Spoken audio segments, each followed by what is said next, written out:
Good morning, everyone, and welcome back to the Nordic Sound Channel. Boy, do we have some things to talk about, because the team over at Midgardsblot just put up an absolute seismic band lineup announcement that seems to have come crashing through the wall like the Kool-Aid Man, because these bands have now just sealed the deal that this is going to be a dope-ass Midgardsblot this year, all right? So, let's get right into it. First off, right off the bat, Tyr, all right? Long-standing favorites in the Nordic metal scene. If you have, for some reason, not come across Tyr yet, Hold the Heathen Hammer High is an absolute banger and definitely an anthem of all things Nordic Viking heavy metal related.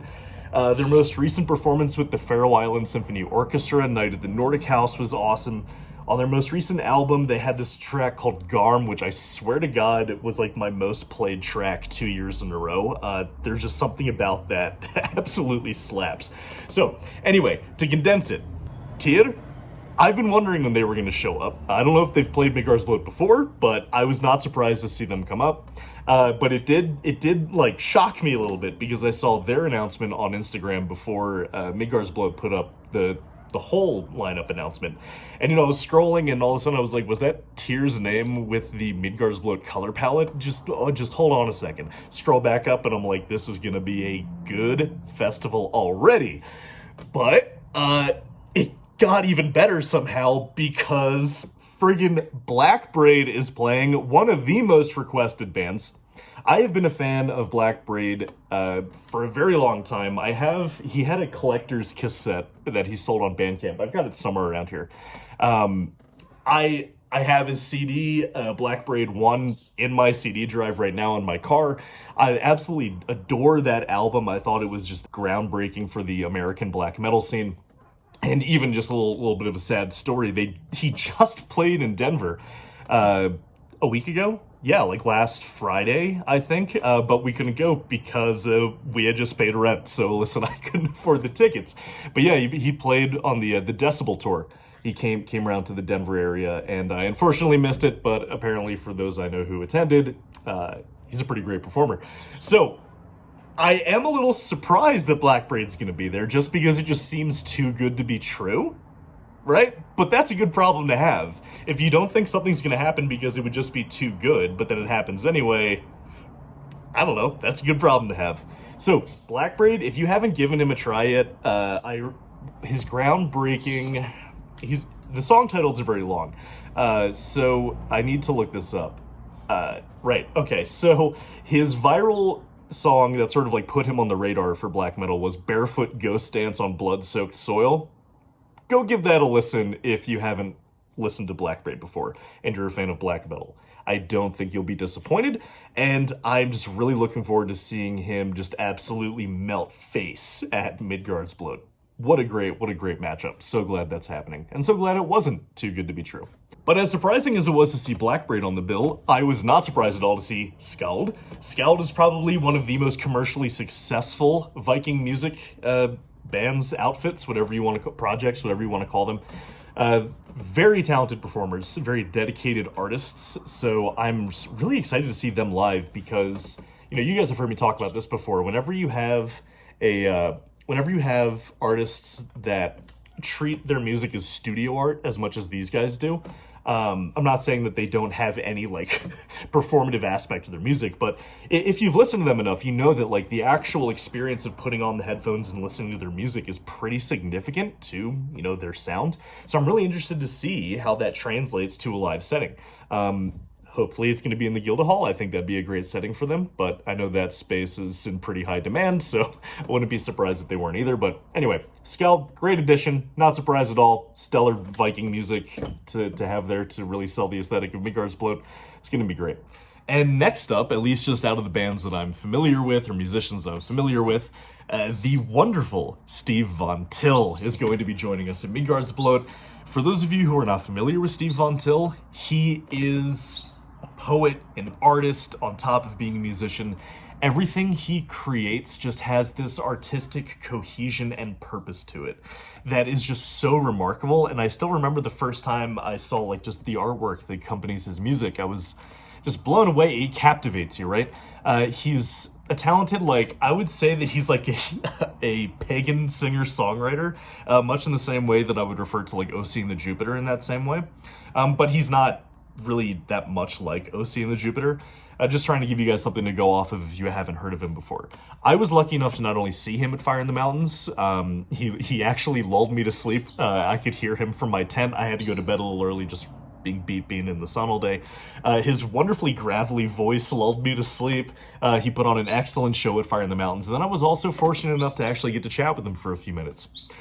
Just a delightful guy, real sweet guy, and really looking forward to seeing him consecrate the Midgardsblot grounds with his music. For those of you who just haven't had the pleasure of listening to his music yet, just go listen to anything, all right? He's just a stellar musician. And then last, but certainly not least, someone who has been on the channel before, Nena Barslev. Hi, Nena, if you're watching. I think we all deep down knew that Nena Barslev was going to be playing at Midgardsblot. It couldn't not happen. You know what I mean? Lysspire was her debut solo album after spending decades in this Nordic Viking music scene. I don't know. I just couldn't see a reality in which after she puts out her debut solo album, I couldn't see a reality in which she doesn't play Midgardsblot. She just fits too well, and then her music is just absolutely phenomenal. So again, if you're new around this channel and you actually weren't around when I had the interview with her back in January-ish, I had her on, so go check out that interview. It was a really fun conversation. She has a lot of insight and a lot of wisdom in this music scene just because she's been around it for so long. So please check out her music if you haven't. And that sort of wraps up this band lineup announcement. This is probably the last update for the Midgardsblot band lineups I'm going to do, unless they do something absolutely ridiculous, which I wouldn't put past them. But here's what we have to look forward to, all in all, barring any more band lineup announcements. Looking forward into Midgardsblot 2023. Tyr, My Dying Bride, Mari Boina, Enslaved, Kampfar, Tudor, Skáld, Einherjar, Blackbraid, Fintroll, Skáld, Nordjævel, Mortis, Naglfar. It's just like, this doesn't end, you know what I mean? I have yet to see a band on this bill that I am not interested in seeing. It usually at a festival is you just accept that there are going to be some bands in the lineup that you aren't interested in seeing, and you think of it, oh, that's my break. That's my break hour. I can go, I don't know, take a shower or something, which more people should do at these festivals. But my point is, somewhere in this rambling rant is festivals usually have a lot more blank space in terms of filler content, I think is what we would call that. I don't see this here. And that's a really great thing to say about a festival as special as Midgardsblot. So anyway, those are probably my final thoughts on the lineup now. Again, barring any surprises, which I would not put past them. I would love to hear your thoughts on the lineup so far, who you're really looking forward to, or even more importantly, because this is kind of what the channel is all about, is listening to new music. Are there any bands that you weren't familiar with before being announced at Midgardsblot that you've since given a try and gone through and listened to, and now you love them? Because that is sort of like the beauty of festivals to me. A lot of people, you know, like to give festivals shit that, oh, you pay too much money to go see 2 out of 50 bands that you actually want to see. I feel like that's a pessimistic way of looking at it. Instead, I look at it as a way of like an incredibly cost-effective way to just experience new music live. Because if you actually line it up on like how many bands you see per ticket price, way better than seeing any of these bands individually. So anyway, guys, those are my thoughts on the lineup. It's going to be an absolute killer Midgardsblot this year. Really looking forward to it. Also, stay tuned on the channel for this Sunday. I have actually, on theme, a talk with Benny Broughton again, but also Gustav Hallberg, who is just absolutely wonderful, of Folket Borte for Nordavinden. They joined to talk about the opening ritual this year, what to expect if you are new around these parts. It was just an all-around great conversation about just, I don't know, I feel like the more sensitive side of music making. I love it when I can have conversations like this, especially with these guys, where we can just open up and talk about the more personal or flowery side of being musicians. So anyway, thank you guys so much for watching. Please share your thoughts and comments down below, and I am looking forward to seeing you guys around here on the Nordic Sound channel. All right, take care. See y'all later.